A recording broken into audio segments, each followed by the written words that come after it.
우리는 어디에서 와서 어디로 가는 걸까요? 삶이 끝나면 모든 것이 사라지는 걸까요? 아니면 또 다른 시작이 기다리고 있을까요? 이것은 동서고금을 막론하고 인류가 품어온 가장 근원적인 질문일 것입니다. 특히 우리 한국인들에게 익숙한 불교에서는 이 질문에 대해 윤회라는 개념으로 답을 해왔습니다. 끝없이 생과 사를 반복하는 고통의 수레바퀴, 그리고 그 수레바퀴에서 벗어나는 것, 즉 해탈을 궁극의 목표로 삼아왔죠. 하지만 만약 부처님께서 전하고자 했던 가르침의 핵심이 우리가 알고 있는 윤회와는 전혀 다른 차원의 이야기였다면 어떨까요? 오늘 우리는 한국 불교계의 가장 뜨거운 논쟁 중 하나인 윤회와 해탈의 본질에 대해 깊이 탐구해보고자 합니다. 이는 단순한 교리 논쟁을 넘어 우리 삶의 고통을 어떻게 바라보고 진정한 행복에 이르기 위해 무엇을 해야 하는지에 대한 깊은 통찰을 줄 것입니다. 많은 분들이 이 영상을 통해 마음의 평온과 지혜를 얻으시길 바랍니다. 만약 이 이야기가 당신의 마음에 작은 울림이라도 준다면 지혜를 나누는 법보시의 마음으로 이 영상을 주변에 공유해 주십시오. 당신의 나눔이 더 많은 분들에게 평화의 씨앗을 전하는 공덕이 될 것입니다. 자, 그럼 이제 시작해 보겠습니다. 윤회는 정말 존재하는가? 이 질문은 마치 꿈이 있습니까? 없습니까? 라고 묻는 것과 같습니다. 꿈을 꾸는 사람에게 꿈은 분명히 존재합니다. 꿈 속에서 우리는 기뻐하고 슬퍼하고 때로는 쫓기며 고통스러워하기도 합니다. 하지만 더 중요한 질문은 이것입니다. 그 꿈의 실체는 무엇인가? 그리고 우리는 영원히 꿈속에서 살아야 하는가? 아니면 꿈에서 깨어나야 하는가? 부처님의 가르침은 바로 이 지점에서 시작됩니다. 윤회를 믿는 사람들에게 윤회는 없다고 잘라 말하는 것은 큰 의미가 없습니다. 그들의 의식 속에서는 윤회가 현실이기 때문입니다. 부처님께서는 윤회를 믿고 있던 당시 사람들에게 너희들이 말하는 그 윤회란 과연 무엇인가? 를 되물으며 그 실체를 밝혀주셨습니다. 그리고 그 윤회는 꿈과 같은 것이니 그 허망한 꿈에서 깨어나라고 말씀하셨습니다. 그렇다면 우리가 깨어나야 할 꿈, 즉 윤회의 세계는 어떻게 만들어지는 것일까요? 부처님 가르침의 심장은 연기에 있습니다. 이것이 있음으로 저것이 있고 이것이 사라짐으로 저것이 사라진다. 세상의 그 어떤 것도 홀로 독립적으로 존재하지 않으며 모든 것은 서로의 조건이 되어 상호 의존 관계 속에서 일어났다 사라진다는 진리입니다. 이는 놀랍게도 모든 존재의 근원을 찾으려 했던 서양 철학이나 원자 같은 최소 단위의 실체를 가정했던 근대 과학과도 근본적으로 다른 시각입니다. 최근 양자역학에서 관찰자의 행위가 결과에 영향을 미친다는 사실을 발견하고 충격에 빠졌지만 부처님께서는 이미 2600년 전에 존재란 우리의 의식과 분리된 객관적 실체가 아니라 인간의 의식 활동을 통해 비로소 존재로 나타나는 현상임을 통찰하셨습니다. 보는 자와 보이는 대상이 따로 존재하는 것이 아니라 봄이라는 행위를 통해 보는 자와 보이는 대상이 동시에 나타난다는 것입니다. 따라서 나라고 하는 고정불변의 실체, 즉 무아의 가르침은 바로 이 연기법의 필연적인 기결입니다. 이러한 연기법의 관점에서 볼 때 나라는 영혼이 있어서 전생, 현생, 내생을 떠돌아다닌다는 생각은 근본적으로 성립하기 어렵습니다. 윤회라는 생각 자체가 연기법을 알지 못하는 무지에서 비롯된 착각이자 잘못된 견해라는 것이죠. 하지만 많은 분들이 여기서 의문을 가질 것입니다. 초기 불교 경전을 보면 부처님께서 직접 전생 이야기를 하시거나 제자가 죽은 뒤 천상 세계에 태어났다고 말씀하시는 대목이 많지 않은가? 맞습니다. 경전에는 분명 그런 내용들이 등장합니다. 여기서 우리는 부처님의 위대한 교육 방법인 방편이라는 개념을 이해해야 합니다. 방편이란 상대방의 눈높이에 맞춰 진리를 전하는 지혜로운 수단을 의미합니다. 예를 들어 수행을 열심히 하던 제자가 갑자기 세상을 떠나자 남은 제자들이 불안에 떨며 그는 어떻게 되었습니까? 라고 묻습니다. 이때 부처님께서 그는 이제 존재하지 않으며 모든 것은 공하다라고 말씀하셨다면 남은 사람들은 공부에 대한 의욕을 잃고 절망에 빠졌을지도 모릅니다. 그래서 부처님께서는 그는 수행을 잘했으므로 이제 7번 천상과 인간계를 오간 뒤 마침내 모든 고통을 소멸하게 될 것이다. 라고 말씀하십니다. 이 말씀을 들은 사람들은 열심히 수행하면 좋은 결과가 있구나라는 희망을 품고 더욱 정진하게 됩니다. 이것이 바로 방편설법입니다. 사람들을 속이거나 이익을 얻기 위함이 아니라 그들에게 필요한 희망과 용기를 주어 바른 길로 나아가게 하려는 자비심의 발로였던 것입니다. 마치 우리가 어린아이에게 복잡한 물리법칙을 설명하는 대신 나쁜 일을 하면 도깨비가 잡아간다고 말하며 착하게 살도록 이끄는 것과 같습니다. 그 말이 문자 그대로의 진실은 아닐지라도 그 안에 담긴 의도는 선하고 지혜로운 것이죠. 따라서 경전을 읽을 때는 어느 한 구절만 떼어내어 그것이 불교의 전부라고 주장해서는 안 됩니다. 전체적인 맥락 속에서 부처님께서 누구에게 어떤 상황에서 무슨 의도로 그 말씀을 하셨는지를 통찰하는 것이 중요합니다. 이 지점에서 한국 불교의 현실과 깊이 연결되는 질문이 나옵니다. 그렇다면 우리가 절에서 지내는 49제나 천도제는 모두 의미 없는 것인가? 윤회하는 주체가 없다면 누구를 위해 제를 지내고 조상의 명복을 비는 것일까요? 이는 한국 사찰의 재정과도 밀접하게 관련된 매우 현실적인 문제입니다. 이에 대해 우리는 그 행위의 본질을 다시 보아야 합니다. 49제와 같은 의식은 돌아가신 부모님과 조상님을 기리고 그 은혜에 감사하는 인간의 아름답고 거룩한 문화적 표현입니다. 부모님이 돌아가셨다고 해서 그저 개나 돼지처럼 아무 생각 없이 사는 것이 과연 올바른 삶이겠습니까? 부모님을 생각하고 그분들을 위해 정성껏 음식을 올리고 좋은 곳으로 가시길 바라는 마음을 내는 그 과정 자체가 살아있는 우리에게 큰 위안과 성찰의 시간을 줍니다. 그것은 죽은 자를 위한 마법적 의식이 아니라 살아있는 자들의 슬픔을 치유하고 생명의 연결성을 되새기는 소중한 전통입니다. 부처님께서도 경전에서 조상에게 감사하고 제사를 잘 모시는 것을 긍정하셨습니다. 따라서 부처님의 근본 가르침인 무아와 연기법을 바르게 이해하는 것과 우리의 아름다운 문화 전통을 지켜나가는 것은 결코 모순되지 않습니다. 오히려 진리를 암으로써 우리는 더욱 깊은 의미를 가지고 그 전통을 이어갈 수 있습니다. 그렇다면 불교에서 말하는 진정한 해탈이란 무엇일까요? 그것은 죽어서 윤회의 사슬을 끊는 것이 아닙니다.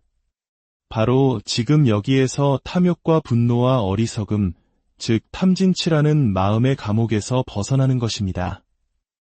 우리의 삶을 지옥으로 만드는 것은 외부의 조건이 아닙니다. 끝없는 욕망과 성냄, 그리고 진리를 보지 못하는 어리석음이 바로 우리 마음속의 지옥입니다. 반대로 마음이 청정하고 평화로우면 그곳이 바로 극락정토입니다. 12연기의 가르침 또한 전생 현생 내생에 걸친 시간이 아니라 바로 지금 이 순간 우리의 마음속에서 고통이 어떻게 발생하는지를 보여주는 심리적 과정입니다. 무명, 즉 진리를 모르는 어리석음을 조건으로 행이 일어나고 그로부터 식, 명색을 거쳐 결국 생로병사라는 모든 고통이 발생합니다. 이 연결고리의 시작인 무명이 사라지면 모든 고통의 사슬 또한 끊어지게 됩니다. 이것이 바로 부처님께서 가르치신 해탈의 길입니다. 작자는 없으나 업보는 있다. 이 말은 불교의 심오한 진리를 압축적으로 보여줍니다. 고정된 나라는 행위자는 없지만 내가 한 행위의 결과는 결코 사라지지 않는다는 뜻입니다. 내가 살인을 저지르기 전에는 나는 살인자가 아닙니다. 하지만 살인이라는 행위를 하는 순간 나는 살인자라는 결과로서 존재하게 됩니다. 이처럼 우리의 모든 생각과 말과 행동이 바로 다음 순간에 나와 세계를 만들어갑니다. 이것은 얼마나 놀라운 선언입니까? 내 삶의 행복과 불행은 신이나 운명 같은 외부의 존재가 결정하는 것이 아닙니다. 오직 지금 이 순간 나의 선택과 행동에 달려 있습니다. 우리는 우리 삶의 진정한 주인이자 창조자입니다. 이러한 무아의 진리를 깨닫는 순간 우리는 비로소 모든 속박과 두려움에서 벗어나는 진정한 해탈을 경험하게 됩니다. 남과 나를 나누는 분별심이 사라지니 세상과 다툴 일이 없습니다. 부처님께서 나는 세상 누구와도 다투지 않는다고 말씀하신 이유가 바로 여기에 있습니다. 선과 악으로 세상을 나누고 내 편이 아니면 적으로 규정하며 끝없이 투쟁하는 세상 속에서 불교의 가르침은 화합과 평화의 길을 제시합니다. 결국 윤회와 해탈에 대한 이 깊은 탐구는 우리를 하나의 결론으로 이끕니다. 불교의 위대한 가르침은 죽음 이후의 세계에 대한 신비로운 이야기가 아닙니다.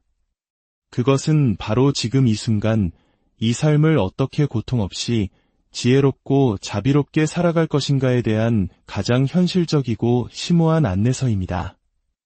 우리가 떠나야 할 진정한 여정은 이 생에서 다음 생으로의 여정이 아니라 바로 지금 이 자리에서 무명의 어둠을 헤치고 깨달음의 빛으로 나아가는 여정일 것입니다. 이 영상을 보시는 모든 분들의 삶에 부처님의 지혜와 자비가 늘 함께하기를 우리는 어디에서 와서 어디로 가는 걸까요? 삶이 끝나면 모든 것이 사라지는 걸까요? 아니면 또 다른 시작이 기다리고 있을까요? 이것은 동서고금을 막론하고 인류가 품어온 가장 근원적인 질문일 것입니다. 특히 우리 한국인들에게 익숙한 불교에서는 이 질문에 대해 윤회라는 개념으로 답을 해왔습니다.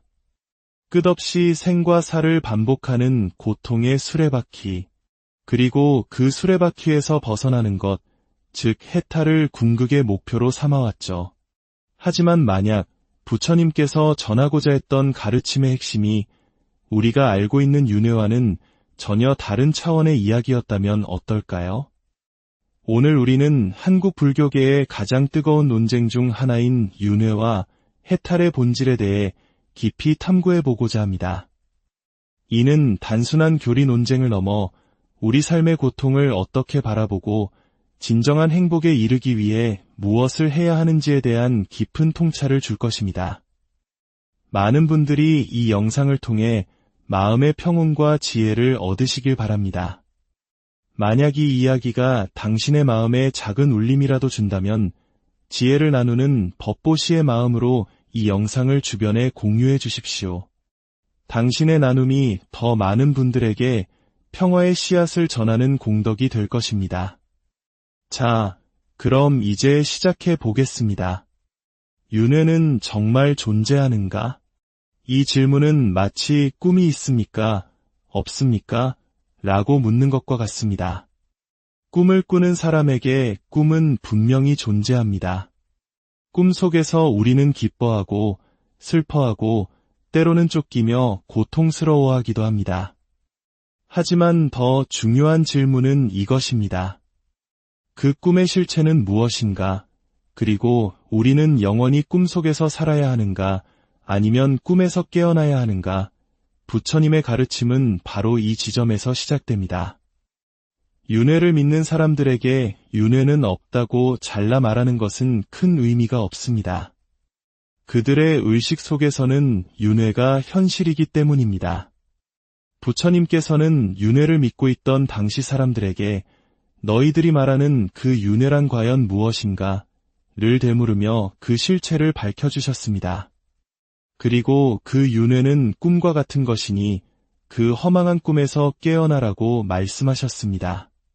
그렇다면 우리가 깨어나야 할 꿈, 즉 윤회의 세계는 어떻게 만들어지는 것일까요? 부처님 가르침의 심장은 연기에 있습니다. 이것이 있음으로 저것이 있고 이것이 사라짐으로 저것이 사라진다. 세상의 그 어떤 것도 홀로 독립적으로 존재하지 않으며 모든 것은 서로의 조건이 되어 상호 의존 관계 속에서 일어났다 사라진다는 진리입니다.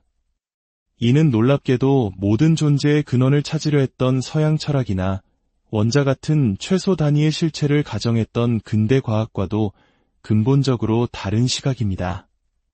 최근 양자역학에서 관찰자의 행위가 결과에 영향을 미친다는 사실을 발견하고 충격에 빠졌지만 부처님께서는 이미 2600년 전에 존재란 우리의 의식과 분리된 객관적 실체가 아니라 인간의 의식 활동을 통해 비로소 존재로 나타나는 현상임을 통찰하셨습니다. 보는 자와 보이는 대상이 따로 존재하는 것이 아니라 봄이라는 행위를 통해 보는 자와 보이는 대상이 동시에 나타난다는 것입니다. 따라서 나라고 하는 고정불변의 실체, 즉 무아의 가르침은 바로 이 연기법의 필연적인 기결입니다. 이러한 연기법의 관점에서 볼 때 나라는 영혼이 있어서 전생, 현생, 내생을 떠돌아다닌다는 생각은 근본적으로 성립하기 어렵습니다. 윤회라는 생각 자체가 연기법을 알지 못하는 무지에서 비롯된 착각이자 잘못된 견해라는 것이죠. 하지만 많은 분들이 여기서 의문을 가질 것입니다.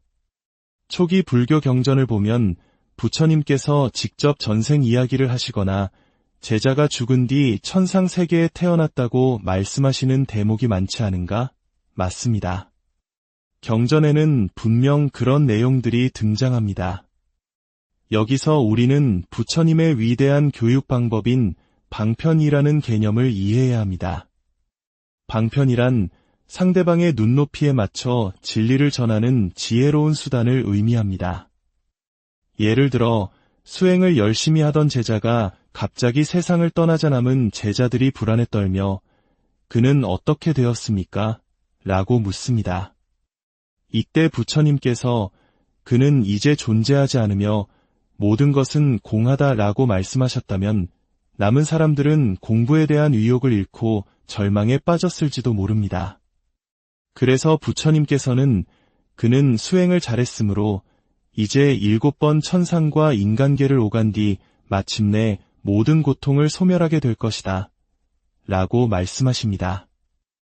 이 말씀을 들은 사람들은 열심히 수행하면 좋은 결과가 있구나라는 희망을 품고 더욱 정진하게 됩니다. 이것이 바로 방편설법입니다. 사람들을 속이거나 이익을 얻기 위함이 아니라 그들에게 필요한 희망과 용기를 주어 바른 길로 나아가게 하려는 자비심의 발로였던 것입니다. 마치 우리가 어린아이에게 복잡한 물리법칙을 설명하는 대신 나쁜 일을 하면 도깨비가 잡아간다고 말하며 착하게 살도록 이끄는 것과 같습니다. 그 말이 문자 그대로의 진실은 아닐지라도 그 안에 담긴 의도는 선하고 지혜로운 것이죠. 따라서 경전을 읽을 때는 어느 한 구절만 떼어내어 그것이 불교의 전부라고 주장해서는 안 됩니다. 전체적인 맥락 속에서 부처님께서 누구에게 어떤 상황에서 무슨 의도로 그 말씀을 하셨는지를 통찰하는 것이 중요합니다. 이 지점에서 한국 불교의 현실과 깊이 연결되는 질문이 나옵니다. 그렇다면 우리가 절에서 지내는 49제나 천도제는 모두 의미 없는 것인가? 윤회하는 주체가 없다면 누구를 위해 제를 지내고 조상의 명복을 비는 것일까요? 이는 한국 사찰의 재정과도 밀접하게 관련된 매우 현실적인 문제입니다. 이에 대해 우리는 그 행위의 본질을 다시 보아야 합니다. 49제와 같은 의식은 돌아가신 부모님과 조상님을 기리고 그 은혜에 감사하는 인간의 아름답고 거룩한 문화적 표현입니다. 부모님이 돌아가셨다고 해서 그저 개나 돼지처럼 아무 생각 없이 사는 것이 과연 올바른 삶이겠습니까? 부모님을 생각하고 그분들을 위해 정성껏 음식을 올리고 좋은 곳으로 가시길 바라는 마음을 내는 그 과정 자체가 살아있는 우리에게 큰 위안과 성찰의 시간을 줍니다. 그것은 죽은 자를 위한 마법적 의식이 아니라 살아있는 자들의 슬픔을 치유하고 생명의 연결성을 되새기는 소중한 전통입니다. 부처님께서도 경전에서 조상에게 감사하고 제사를 잘 모시는 것을 긍정하셨습니다. 따라서 부처님의 근본 가르침인 무아와 연기법을 바르게 이해하는 것과 우리의 아름다운 문화 전통을 지켜나가는 것은 결코 모순되지 않습니다. 오히려 진리를 암으로써 우리는 더욱 깊은 의미를 가지고 그 전통을 이어갈 수 있습니다. 그렇다면 불교에서 말하는 진정한 해탈이란 무엇일까요? 그것은 죽어서 윤회의 사슬을 끊는 것이 아닙니다. 바로 지금 여기에서 탐욕과 분노와 어리석음, 즉 탐진치라는 마음의 감옥에서 벗어나는 것입니다. 우리의 삶을 지옥으로 만드는 것은 외부의 조건이 아닙니다.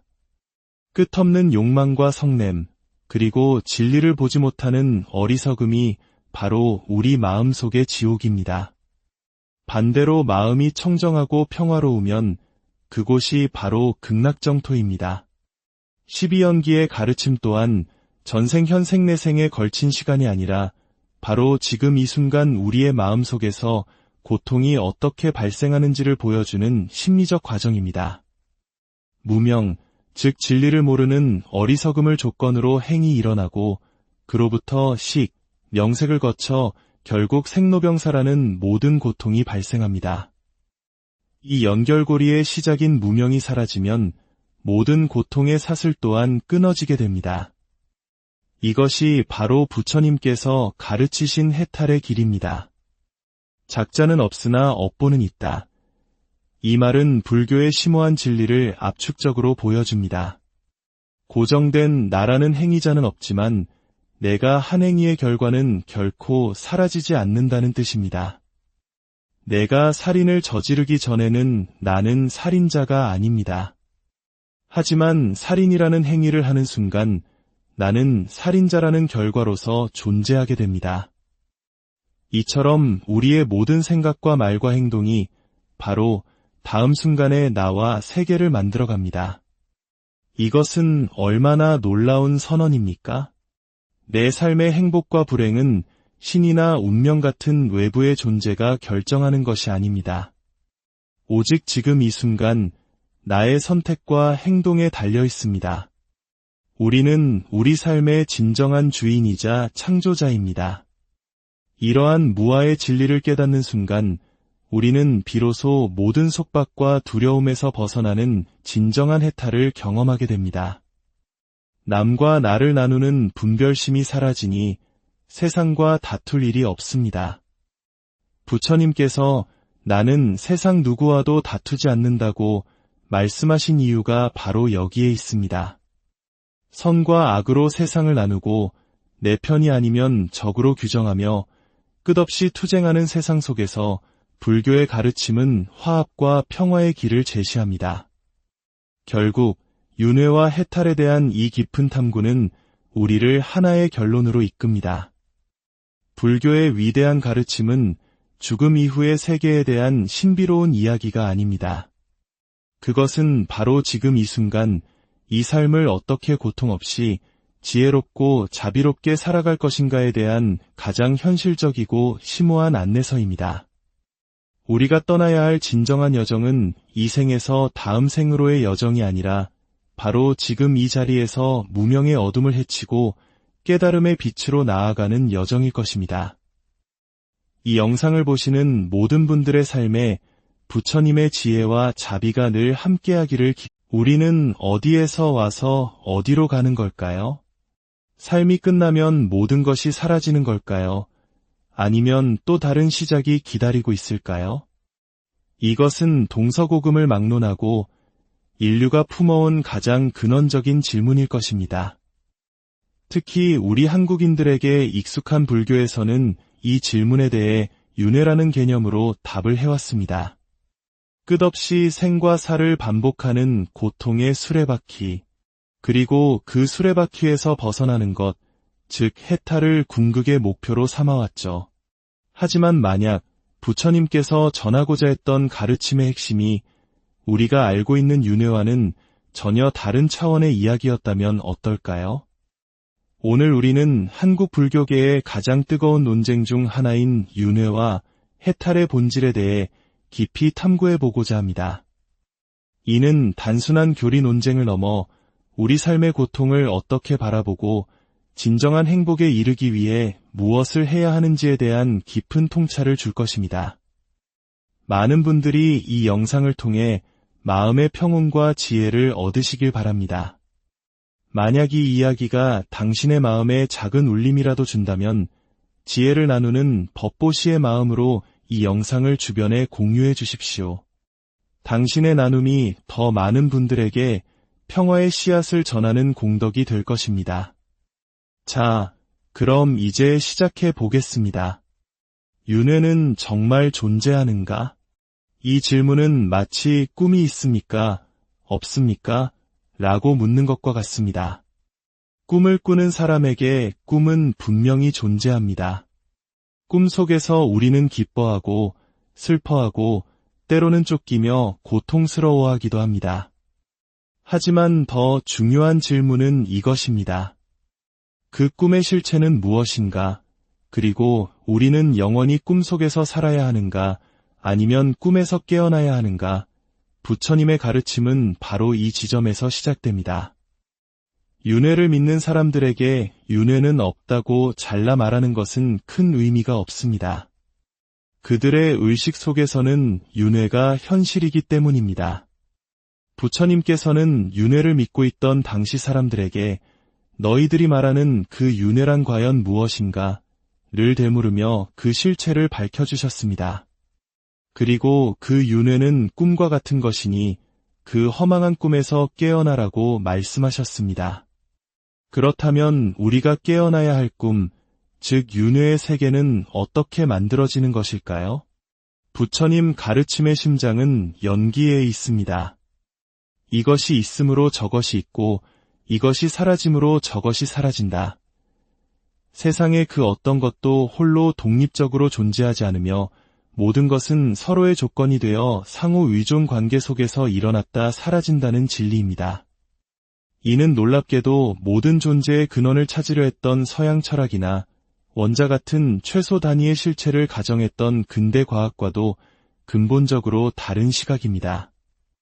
최근 양자역학에서 관찰자의 행위가 결과에 영향을 미친다는 사실을 발견하고 충격에 빠졌지만 부처님께서는 이미 2600년 전에 존재란 우리의 의식과 분리된 객관적 실체가 아니라 인간의 의식 활동을 통해 비로소 존재로 나타나는 현상임을 통찰하셨습니다. 보는 자와 보이는 대상이 따로 존재하는 것이 아니라 봄이라는 행위를 통해 보는 자와 보이는 대상이 동시에 나타난다는 것입니다. 따라서 나라고 하는 고정불변의 실체, 즉 무아의 가르침은 바로 이 연기법의 필연적인 기결입니다. 이러한 연기법의 관점에서 볼 때 나라는 영혼이 있어서 전생, 현생, 내생을 떠돌아다닌다는 생각은 근본적으로 성립하기 어렵습니다. 윤회라는 생각 자체가 연기법을 알지 못하는 무지에서 비롯된 착각이자 잘못된 견해라는 것이죠. 하지만 많은 분들이 여기서 의문을 가질 것입니다. 초기 불교 경전을 보면 부처님께서 직접 전생 이야기를 하시거나 제자가 죽은 뒤 천상 세계에 태어났다고 말씀하시는 대목이 많지 않은가? 맞습니다. 경전에는 분명 그런 내용들이 등장합니다. 여기서 우리는 부처님의 위대한 교육 방법인 방편이라는 개념을 이해해야 합니다. 방편이란 상대방의 눈높이에 맞춰 진리를 전하는 지혜로운 수단을 의미합니다. 예를 들어 수행을 열심히 하던 제자가 갑자기 세상을 떠나자 남은 제자들이 불안에 떨며 그는 어떻게 되었습니까? 라고 묻습니다. 이때 부처님께서 그는 이제 존재하지 않으며 모든 것은 공하다라고 말씀하셨다면 남은 사람들은 공부에 대한 의욕을 잃고 절망에 빠졌을지도 모릅니다. 그래서 부처님께서는 그는 수행을 잘했으므로 이제 7번 천상과 인간계를 오간 뒤 마침내 모든 고통을 소멸하게 될 것이다. 라고 말씀하십니다. 이 말씀을 들은 사람들은 열심히 수행하면 좋은 결과가 있구나라는 희망을 품고 더욱 정진하게 됩니다. 이것이 바로 방편설법입니다. 사람들을 속이거나 이익을 얻기 위함이 아니라 그들에게 필요한 희망과 용기를 주어 바른 길로 나아가게 하려는 자비심의 발로였던 것입니다. 마치 우리가 어린아이에게 복잡한 물리법칙을 설명하는 대신 나쁜 일을 하면 도깨비가 잡아간다고 말하며 착하게 살도록 이끄는 것과 같습니다. 그 말이 문자 그대로의 진실은 아닐지라도 그 안에 담긴 의도는 선하고 지혜로운 것이죠. 따라서 경전을 읽을 때는 어느 한 구절만 떼어내어 그것이 불교의 전부라고 주장해서는 안 됩니다. 전체적인 맥락 속에서 부처님께서 누구에게 어떤 상황에서 무슨 의도로 그 말씀을 하셨는지를 통찰하는 것이 중요합니다. 이 지점에서 한국 불교의 현실과 깊이 연결되는 질문이 나옵니다. 그렇다면 우리가 절에서 지내는 49제나 천도제는 모두 의미 없는 것인가? 윤회하는 주체가 없다면 누구를 위해 제를 지내고 조상의 명복을 비는 것일까요?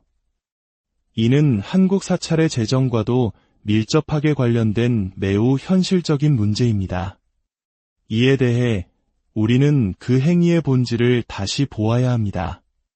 49제와 같은 의식은 돌아가신 부모님과 조상님을 기리고 그 은혜에 감사하는 인간의 아름답고 거룩한 문화적 표현입니다. 부모님이 돌아가셨다고 해서 그저 개나 돼지처럼 아무 생각 없이 사는 것이 과연 올바른 삶이겠습니까? 부모님을 생각하고 그분들을 위해 정성껏 음식을 올리고 좋은 곳으로 가시길 바라는 마음을 내는 그 과정 자체가 살아있는 우리에게 큰 위안과 성찰의 시간을 줍니다. 그것은 죽은 자를 위한 마법적 의식이 아니라 살아있는 자들의 슬픔을 치유하고 생명의 연결성을 되새기는 소중한 전통입니다. 부처님께서도 경전에서 조상에게 감사하고 제사를 잘 모시는 것을 긍정하셨습니다. 따라서 부처님의 근본 가르침인 무아와 연기법을 바르게 이해하는 것과 우리의 아름다운 문화 전통을 지켜나가는 것은 결코 모순되지 않습니다. 오히려 진리를 암으로써 우리는 더욱 깊은 의미를 가지고 그 전통을 이어갈 수 있습니다. 그렇다면 불교에서 말하는 진정한 해탈이란 무엇일까요? 그것은 죽어서 윤회의 사슬을 끊는 것이 아닙니다. 바로 지금 여기에서 탐욕과 분노와 어리석음, 즉 탐진치라는 마음의 감옥에서 벗어나는 것입니다. 우리의 삶을 지옥으로 만드는 것은 외부의 조건이 아닙니다. 끝없는 욕망과 성냄, 그리고 진리를 보지 못하는 어리석음이 바로 우리 마음속의 지옥입니다. 반대로 마음이 청정하고 평화로우면 그곳이 바로 극락정토입니다. 12연기의 가르침 또한 전생 현생 내생에 걸친 시간이 아니라 바로 지금 이 순간 우리의 마음속에서 고통이 어떻게 발생하는지를 보여주는 심리적 과정입니다. 무명, 즉 진리를 모르는 어리석음을 조건으로 행이 일어나고 그로부터 식, 명색을 거쳐 결국 생로병사라는 모든 고통이 발생합니다. 이 연결고리의 시작인 무명이 사라지면 모든 고통의 사슬 또한 끊어지게 됩니다. 이것이 바로 부처님께서 가르치신 해탈의 길입니다. 작자는 없으나 업보는 있다. 이 말은 불교의 심오한 진리를 압축적으로 보여줍니다. 고정된 나라는 행위자는 없지만 내가 한 행위의 결과는 결코 사라지지 않는다는 뜻입니다. 내가 살인을 저지르기 전에는 나는 살인자가 아닙니다. 하지만 살인이라는 행위를 하는 순간 나는 살인자라는 결과로서 존재하게 됩니다. 이처럼 우리의 모든 생각과 말과 행동이 바로 다음 순간에 나와 세계를 만들어갑니다. 이것은 얼마나 놀라운 선언입니까? 내 삶의 행복과 불행은 신이나 운명 같은 외부의 존재가 결정하는 것이 아닙니다.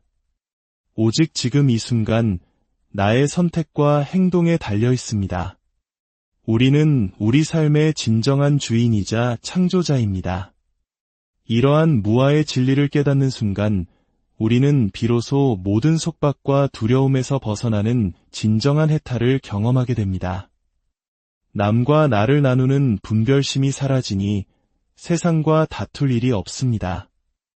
부처님께서 나는 세상 누구와도 다투지 않는다고 말씀하신 이유가 바로 여기에 있습니다. 선과 악으로 세상을 나누고 내 편이 아니면 적으로 규정하며 끝없이 투쟁하는 세상 속에서 불교의 가르침은 화합과 평화의 길을 제시합니다. 결국 윤회와 해탈에 대한 이 깊은 탐구는 우리를 하나의 결론으로 이끕니다. 불교의 위대한 가르침은 죽음 이후의 세계에 대한 신비로운 이야기가 아닙니다. 그것은 바로 지금 이 순간 이 삶을 어떻게 고통 없이 지혜롭고 자비롭게 살아갈 것인가에 대한 가장 현실적이고 심오한 안내서입니다. 우리가 떠나야 할 진정한 여정은 이 생에서 다음 생으로의 여정이 아니라 바로 지금 이 자리에서 무명의 어둠을 헤치고 깨달음의 빛으로 나아가는 여정일 것입니다. 이 영상을 보시는 모든 분들의 삶에 부처님의 지혜와 자비가 늘 함께하기를 우리는 어디에서 와서 어디로 가는 걸까요? 삶이 끝나면 모든 것이 사라지는 걸까요? 아니면 또 다른 시작이 기다리고 있을까요? 이것은 동서고금을 막론하고 인류가 품어온 가장 근원적인 질문일 것입니다. 특히 우리 한국인들에게 익숙한 불교에서는 이 질문에 대해 윤회라는 개념으로 답을 해왔습니다. 끝없이 생과 사를 반복하는 고통의 수레바퀴, 그리고 그 수레바퀴에서 벗어나는 것, 즉 해탈을 궁극의 목표로 삼아왔죠. 하지만 만약 부처님께서 전하고자 했던 가르침의 핵심이 우리가 알고 있는 윤회와는 전혀 다른 차원의 이야기였다면 어떨까요? 오늘 우리는 한국 불교계의 가장 뜨거운 논쟁 중 하나인 윤회와 해탈의 본질에 대해 깊이 탐구해보고자 합니다. 이는 단순한 교리 논쟁을 넘어 우리 삶의 고통을 어떻게 바라보고 진정한 행복에 이르기 위해 무엇을 해야 하는지에 대한 깊은 통찰을 줄 것입니다. 많은 분들이 이 영상을 통해 마음의 평온과 지혜를 얻으시길 바랍니다. 만약 이 이야기가 당신의 마음에 작은 울림이라도 준다면 지혜를 나누는 법보시의 마음으로 이 영상을 주변에 공유해 주십시오. 당신의 나눔이 더 많은 분들에게 평화의 씨앗을 전하는 공덕이 될 것입니다. 자, 그럼 이제 시작해 보겠습니다. 윤회는 정말 존재하는가? 이 질문은 마치 꿈이 있습니까? 없습니까? 라고 묻는 것과 같습니다. 꿈을 꾸는 사람에게 꿈은 분명히 존재합니다. 꿈 속에서 우리는 기뻐하고 슬퍼하고 때로는 쫓기며 고통스러워하기도 합니다. 하지만 더 중요한 질문은 이것입니다. 그 꿈의 실체는 무엇인가? 그리고 우리는 영원히 꿈속에서 살아야 하는가? 아니면 꿈에서 깨어나야 하는가? 부처님의 가르침은 바로 이 지점에서 시작됩니다. 윤회를 믿는 사람들에게 윤회는 없다고 잘라 말하는 것은 큰 의미가 없습니다. 그들의 의식 속에서는 윤회가 현실이기 때문입니다. 부처님께서는 윤회를 믿고 있던 당시 사람들에게 너희들이 말하는 그 윤회란 과연 무엇인가? 를 되물으며 그 실체를 밝혀주셨습니다. 그리고 그 윤회는 꿈과 같은 것이니 그 허망한 꿈에서 깨어나라고 말씀하셨습니다. 그렇다면 우리가 깨어나야 할 꿈, 즉 윤회의 세계는 어떻게 만들어지는 것일까요? 부처님 가르침의 심장은 연기에 있습니다. 이것이 있음으로 저것이 있고 이것이 사라짐으로 저것이 사라진다. 세상의 그 어떤 것도 홀로 독립적으로 존재하지 않으며 모든 것은 서로의 조건이 되어 상호 의존 관계 속에서 일어났다 사라진다는 진리입니다. 이는 놀랍게도 모든 존재의 근원을 찾으려 했던 서양 철학이나 원자 같은 최소 단위의 실체를 가정했던 근대 과학과도 근본적으로 다른 시각입니다. 최근 양자역학에서 관찰자의 행위가 결과에 영향을 미친다는 사실을 발견하고 충격에 빠졌지만 부처님께서는 이미 2600년 전에 존재란 우리의 의식과 분리된 객관적 실체가 아니라 인간의 의식 활동을 통해 비로소 존재로 나타나는 현상임을 통찰하셨습니다. 보는 자와 보이는 대상이 따로 존재하는 것이 아니라 봄이라는 행위를 통해 보는 자와 보이는 대상이 동시에 나타난다는 것입니다. 따라서 나라고 하는 고정불변의 실체, 즉 무아의 가르침은 바로 이 연기법의 필연적인 기결입니다. 이러한 연기법의 관점에서 볼 때 나라는 영혼이 있어서 전생, 현생, 내생을 떠돌아다닌다는 생각은 근본적으로 성립하기 어렵습니다. 윤회라는 생각 자체가 연기법을 알지 못하는 무지에서 비롯된 착각이자 잘못된 견해라는 것이죠. 하지만 많은 분들이 여기서 의문을 가질 것입니다. 초기 불교 경전을 보면 부처님께서 직접 전생 이야기를 하시거나 제자가 죽은 뒤 천상 세계에 태어났다고 말씀하시는 대목이 많지 않은가? 맞습니다. 경전에는 분명 그런 내용들이 등장합니다. 여기서 우리는 부처님의 위대한 교육 방법인 방편이라는 개념을 이해해야 합니다. 방편이란 상대방의 눈높이에 맞춰 진리를 전하는 지혜로운 수단을 의미합니다. 예를 들어 수행을 열심히 하던 제자가 갑자기 세상을 떠나자 남은 제자들이 불안에 떨며 그는 어떻게 되었습니까? 라고 묻습니다. 이때 부처님께서 그는 이제 존재하지 않으며 모든 것은 공하다라고 말씀하셨다면 남은 사람들은 공부에 대한 의욕을 잃고 절망에 빠졌을지도 모릅니다. 그래서 부처님께서는 그는 수행을 잘했으므로 이제 7번 천상과 인간계를 오간 뒤 마침내 모든 고통을 소멸하게 될 것이다. 라고 말씀하십니다.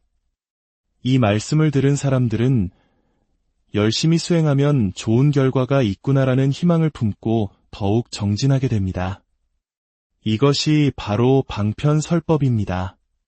사람들을 속이거나 이익을 얻기 위함이 아니라 그들에게 필요한 희망과 용기를 주어 바른 길로 나아가게 하려는 자비심의 발로였던 것입니다. 마치 우리가 어린아이에게 복잡한 물리법칙을 설명하는 대신 나쁜 일을 하면 도깨비가 잡아간다고 말하며 착하게 살도록 이끄는 것과 같습니다. 그 말이 문자 그대로의 진실은 아닐지라도 그 안에 담긴 의도는 선하고 지혜로운 것이죠. 따라서 경전을 읽을 때는 어느 한 구절만 떼어내어 그것이 불교의 전부라고 주장해서는 안 됩니다. 전체적인 맥락 속에서 부처님께서 누구에게 어떤 상황에서 무슨 의도로 그 말씀을 하셨는지를 통찰하는 것이 중요합니다. 이 지점에서 한국 불교의 현실과 깊이 연결되는 질문이 나옵니다. 그렇다면 우리가 절에서 지내는 49제나 천도제는 모두 의미 없는 것인가? 윤회하는 주체가 없다면 누구를 위해 제를 지내고 조상의 명복을 비는 것일까요? 이는 한국 사찰의 재정과도 밀접하게 관련된 매우 현실적인 문제입니다. 이에 대해 우리는 그 행위의 본질을 다시 보아야 합니다. 49제와 같은 의식은 돌아가신 부모님과 조상님을 기리고 그 은혜에 감사하는 인간의 아름답고 거룩한 문화적 표현입니다. 부모님이 돌아가셨다고 해서 그저 개나 돼지처럼 아무 생각 없이 사는 것이 과연 올바른 삶이겠습니까? 부모님을 생각하고 그분들을 위해 정성껏 음식을 올리고 좋은 곳으로 가시길 바라는 마음을 내는 그 과정 자체가 살아있는 우리에게 큰 위안과 성찰의 시간을 줍니다. 그것은 죽은 자를 위한 마법적 의식이 아니라 살아있는 자들의 슬픔을 치유하고 생명의 연결성을 되새기는 소중한 전통입니다. 부처님께서도 경전에서 조상에게 감사하고 제사를 잘 모시는 것을 긍정하셨습니다. 따라서 부처님의 근본 가르침인 무아와 연기법을 바르게 이해하는 것과 우리의 아름다운 문화 전통을 지켜나가는 것은 결코 모순되지 않습니다. 오히려 진리를 암으로써 우리는 더욱 깊은 의미를 가지고 그 전통을 이어갈 수 있습니다. 그렇다면 불교에서 말하는 진정한 해탈이란 무엇일까요? 그것은 죽어서 윤회의 사슬을 끊는 것이 아닙니다. 바로 지금 여기에서 탐욕과 분노와 어리석음, 즉 탐진치라는 마음의 감옥에서 벗어나는 것입니다. 우리의 삶을 지옥으로 만드는 것은 외부의 조건이 아닙니다. 끝없는 욕망과 성냄, 그리고 진리를 보지 못하는 어리석음이 바로 우리 마음속의 지옥입니다. 반대로 마음이 청정하고 평화로우면 그곳이 바로 극락정토입니다. 12연기의 가르침 또한 전생 현생 내생에 걸친 시간이 아니라 바로 지금 이 순간 우리의 마음속에서 고통이 어떻게 발생하는지를 보여주는 심리적 과정입니다. 무명, 즉 진리를 모르는 어리석음을 조건으로 행이 일어나고 그로부터 식, 명색을 거쳐 결국 생로병사라는 모든 고통이 발생합니다. 이 연결고리의 시작인 무명이 사라지면 모든 고통의 사슬 또한 끊어지게 됩니다. 이것이 바로 부처님께서 가르치신 해탈의 길입니다. 작자는 없으나 업보는 있다. 이 말은 불교의 심오한 진리를 압축적으로 보여줍니다. 고정된 나라는 행위자는 없지만 내가 한 행위의 결과는 결코 사라지지 않는다는 뜻입니다. 내가 살인을 저지르기 전에는 나는 살인자가 아닙니다. 하지만 살인이라는 행위를 하는 순간 나는 살인자라는 결과로서 존재하게 됩니다. 이처럼 우리의 모든 생각과 말과 행동이 바로 다음 순간에 나와 세계를 만들어갑니다. 이것은 얼마나 놀라운 선언입니까? 내 삶의 행복과 불행은 신이나 운명 같은 외부의 존재가 결정하는 것이 아닙니다. 오직 지금 이 순간 나의 선택과 행동에 달려 있습니다. 우리는 우리 삶의 진정한 주인이자 창조자입니다. 이러한 무아의 진리를 깨닫는 순간 우리는 비로소 모든 속박과 두려움에서 벗어나는 진정한 해탈을 경험하게 됩니다. 남과 나를 나누는 분별심이 사라지니 세상과 다툴 일이 없습니다. 부처님께서 나는 세상 누구와도 다투지 않는다고 말씀하신 이유가 바로 여기에 있습니다. 선과 악으로 세상을 나누고 내 편이 아니면 적으로 규정하며 끝없이 투쟁하는 세상 속에서 불교의 가르침은 화합과 평화의 길을 제시합니다. 결국 윤회와 해탈에 대한 이 깊은 탐구는 우리를 하나의 결론으로 이끕니다. 불교의 위대한 가르침은 죽음 이후의 세계에 대한 신비로운 이야기가 아닙니다. 그것은 바로 지금 이 순간 이 삶을 어떻게 고통 없이 지혜롭고 자비롭게 살아갈 것인가에 대한 가장 현실적이고 심오한 안내서입니다. 우리가 떠나야 할 진정한 여정은 이 생에서 다음 생으로의 여정이 아니라 바로 지금 이 자리에서 무명의 어둠을 헤치고 깨달음의 빛으로 나아가는 여정일 것입니다. 이 영상을 보시는 모든 분들의 삶에 부처님의 지혜와 자비가 늘 함께하기를 우리는 어디에서 와서 어디로 가는 걸까요? 삶이 끝나면 모든 것이 사라지는 걸까요? 아니면 또 다른 시작이 기다리고 있을까요? 이것은 동서고금을 막론하고 인류가 품어온 가장 근원적인 질문일 것입니다. 특히 우리 한국인들에게 익숙한 불교에서는 이 질문에 대해 윤회라는 개념으로 답을 해왔습니다. 끝없이 생과 사를 반복하는 고통의 수레바퀴, 그리고 그 수레바퀴에서 벗어나는 것, 즉 해탈을 궁극의 목표로 삼아왔죠. 하지만 만약 부처님께서 전하고자 했던 가르침의 핵심이 우리가 알고 있는 윤회와는 전혀 다른 차원의 이야기였다면 어떨까요? 오늘 우리는 한국 불교계의 가장 뜨거운 논쟁 중 하나인 윤회와 해탈의 본질에 대해 깊이 탐구해보고자 합니다. 이는 단순한 교리 논쟁을 넘어 우리 삶의 고통을 어떻게 바라보고 진정한 행복에 이르기 위해 무엇을 해야 하는지에 대한 깊은 통찰을 줄 것입니다. 많은 분들이 이 영상을 통해 마음의 평온과 지혜를 얻으시길 바랍니다. 만약 이 이야기가 당신의 마음에 작은 울림이라도 준다면 지혜를 나누는 법보시의 마음으로 이 영상을 주변에 공유해 주십시오. 당신의 나눔이 더 많은 분들에게 평화의 씨앗을 전하는 공덕이 될 것입니다. 자, 그럼 이제 시작해 보겠습니다. 윤회는 정말 존재하는가? 이 질문은 마치 꿈이 있습니까? 없습니까? 라고 묻는 것과 같습니다. 꿈을 꾸는 사람에게 꿈은 분명히 존재합니다. 꿈 속에서 우리는 기뻐하고 슬퍼하고 때로는 쫓기며 고통스러워하기도 합니다. 하지만 더 중요한 질문은 이것입니다. 그 꿈의 실체는 무엇인가? 그리고 우리는 영원히 꿈속에서 살아야 하는가? 아니면 꿈에서 깨어나야 하는가? 부처님의 가르침은 바로 이 지점에서 시작됩니다. 윤회를 믿는 사람들에게 윤회는 없다고 잘라 말하는 것은 큰 의미가 없습니다. 그들의 의식 속에서는 윤회가 현실이기 때문입니다. 부처님께서는 윤회를 믿고 있던 당시 사람들에게 너희들이 말하는 그 윤회란 과연 무엇인가? 를 되물으며 그 실체를 밝혀주셨습니다. 그리고 그 윤회는 꿈과 같은 것이니 그 허망한 꿈에서 깨어나라고 말씀하셨습니다.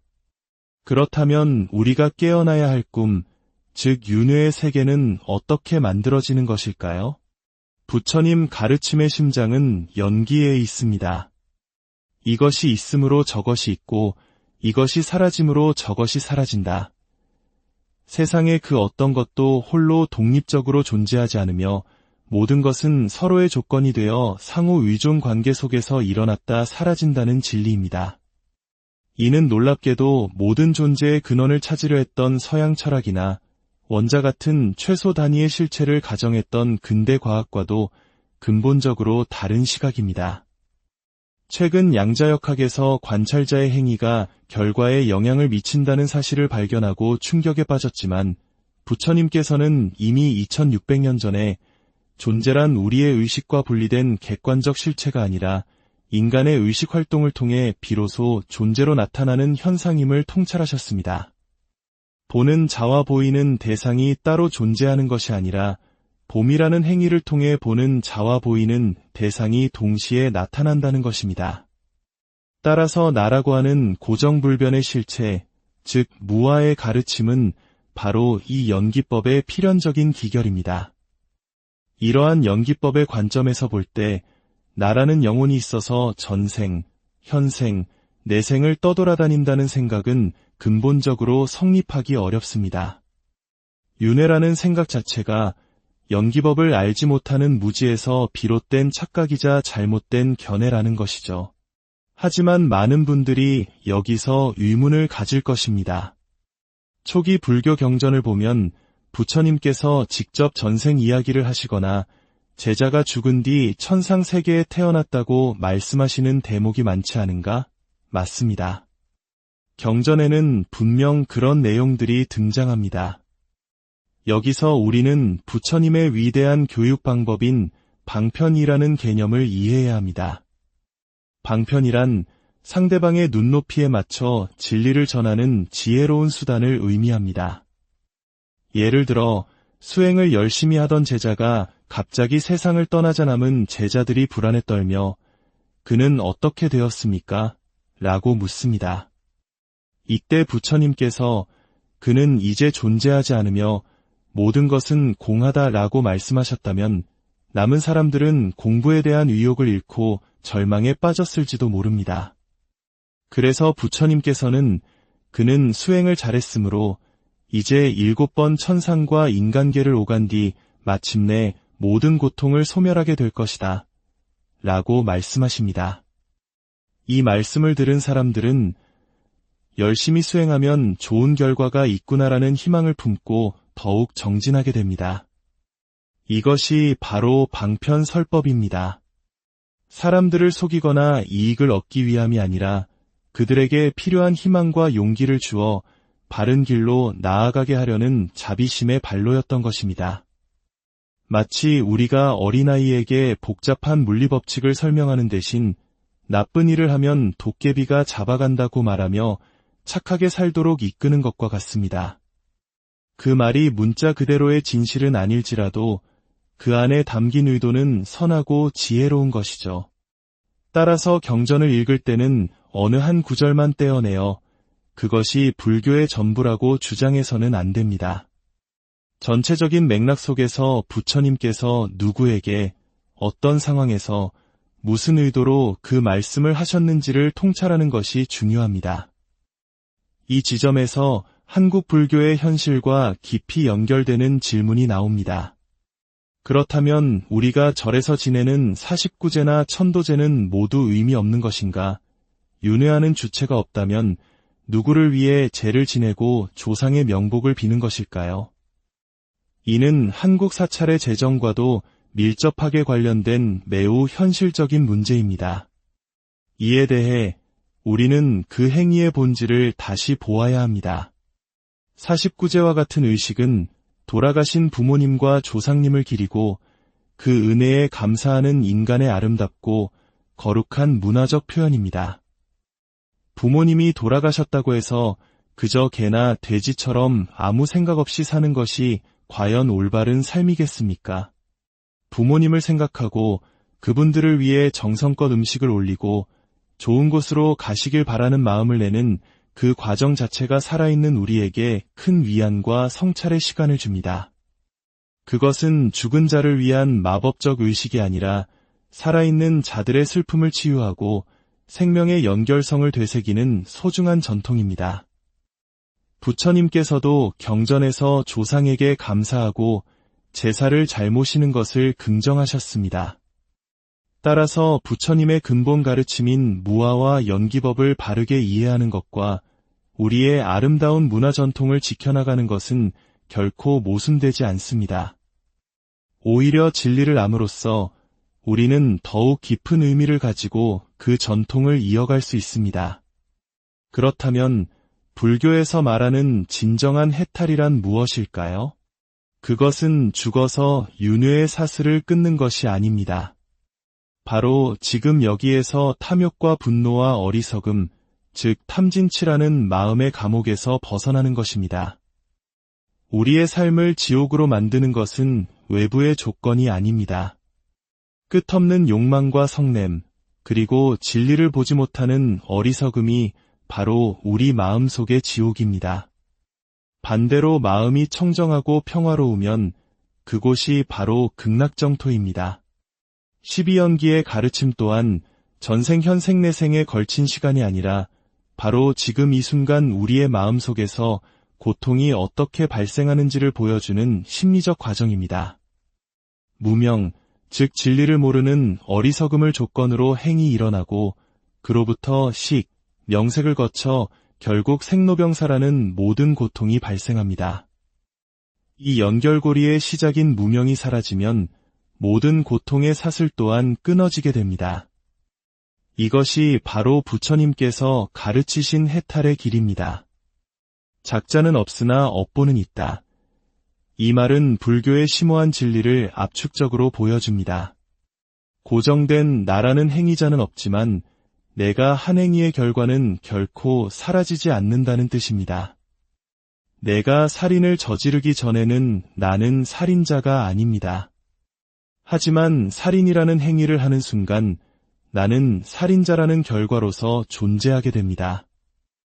이처럼 우리의 모든 생각과 말과 행동이 바로 다음 순간에 나와 세계를 만들어갑니다.